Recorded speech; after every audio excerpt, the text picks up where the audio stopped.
สวัสดีค่ะหมอกายมลอายุรแพทย์โรคไตค่ะวันนี้หมอคุยถึงเรื่องเบาหวานค่ะการคุมเบาหวานควรจะคุมยังไงให้ไตปลอดภัยเราควรจะคุมเบาหวานเริ่มต้นเนี่ยเมื่อไหร่เราจะคุมระดับน้ำตาลเบาหวานเนี่ยควรจะคุมระดับที่เท่าไหร่แล้วเราจะมีวิธีการคุมเบาหวานอย่างไรนะคะรู้เมื่อไหร่เริ่มคุมทันทีนะคะอันนี้มีการวิจัยเปรียบเทียบกัน2 กลุ่มแรกเนี่ยก็คือพอรู้ปั๊บว่าเป็นเบาหวานก็คุมน้ำตาลในช่วงเวลาสัก10 ปีแรกเนี่ยอันนี้คุมดีๆเลยเปรียบเทียบกับกลุ่มที่2ที่เดี๋ยวก่อนเดี๋ยวค่อยคุมพอผ่านมา10 ปีปั๊บแล้วก็เริ่มคุมธรรมดาก็เทียบกัน2 กลุ่มนี้ว่าเป็นยังไงปรากฏว่ากลุ่มแรกอะค่ะที่ช่วงแรกพยายามคุมได้ดีๆกับอีกกลุ่มหนึ่งที่ช่วงแรกไม่ยอมคุมเนี่ยกลุ่มแรกที่พยายามคุมให้ได้ดีเนี่ยค่ะพบว่าภาวะแทรกซ้อนก็คือไตเรื้อรังเนี่ยน้อยกว่าอย่างชัดเจนแต่อย่างไรก็ตามไม่ต้องเสียใจนะคะในกลุ่มที่ถ้าเกิดว่าเราเป็นกลุ่มที่2การคุมเบาหวานให้ดีอะค่ะก็ยังมีประโยชน์ในการที่ทำให้สามารถจะชะลอการเสื่อมของไตได้ต่อไปดังนั้นข้อนี้ก็ตอบเลยว่าถ้าเกิดยิ่งรู้เร็วเท่าไหร่ยิ่งคุมเร็วเท่าไหร่อันนี้ก็จะมีผลที่ช่วยชะลอการเสื่อมของไตได้ดีที่สุดอันที่2ก็คือระดับน้ำตาลที่ควรจะคุมนะคะระดับน้ำตาลเนี่ยที่จริงก็คือจะมีอยู่2แบบอันที่1ก็คือเป็นเจาะๆกันที่เรารู้กับอันที่2ก็คือเขาเรียกน้ำตาลสะสมโดยน้ำตาลปลายนิ้วถ้าเกิดเป็นน้ำตาลก่อนอาหารก็ควรจะอยู่ที่ประมาณ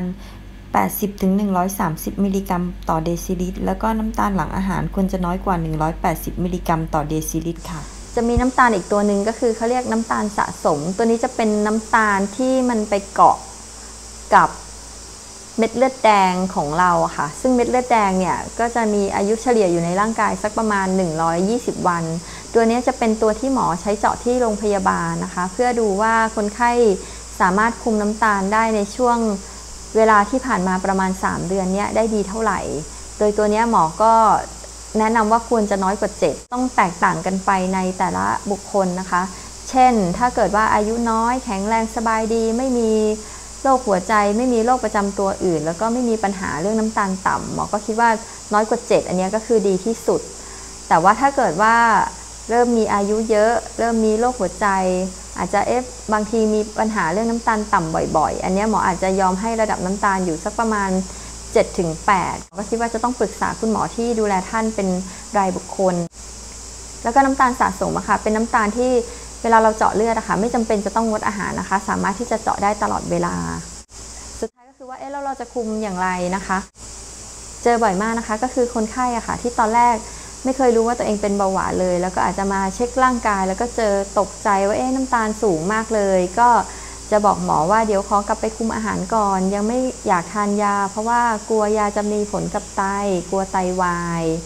อันนี้ค่ะหมอก็คิดว่าแล้วแต่รายบุคคลนะคะเช่นว่าถ้าเกิดน้ำตาลสะสมไม่ได้สูงมากอันนี้ก็อาจจะให้ใช้การคุมอาหารอย่างเดียวแต่ถ้าเกิดว่าน้ำตาลสะสมสูงมากๆเลยในลักษณะนี้บอกเลยว่าค่อนข้างอันตรายเนื่องจากนั้นแปลว่าเราปล่อยให้น้ำตาลในเลือดอะค่ะสูงอยู่เป็นระยะเวลานานอันนี้ก็จะมีภาวะแทรกซ้อนไปตามอวัยวะต่างๆไม่ใช่แค่ไตเสื่อมนะคะจะไปที่ตาจะไปที่ระบบประสาทแล้วก็ระบบหัวใจอีกนะคะหมอคิดว่าอาจจะต้องใช้เวลานานพอสมควรในการที่จะควบคุมระดับน้ำตาลให้ลงมาอยู่ในเกณฑ์ที่เหมาะสมดังนั้นหมอก็คิดว่าในกลุ่มที่น้ำตาลในเลือดสูงอะค่ะก็ควรจะใช้การควบคุมอาหารควบคู่กับการทานยาในช่วงแรกก่อนซึ่งถ้าเกิดว่าผลเลือดเริ่มดีขึ้น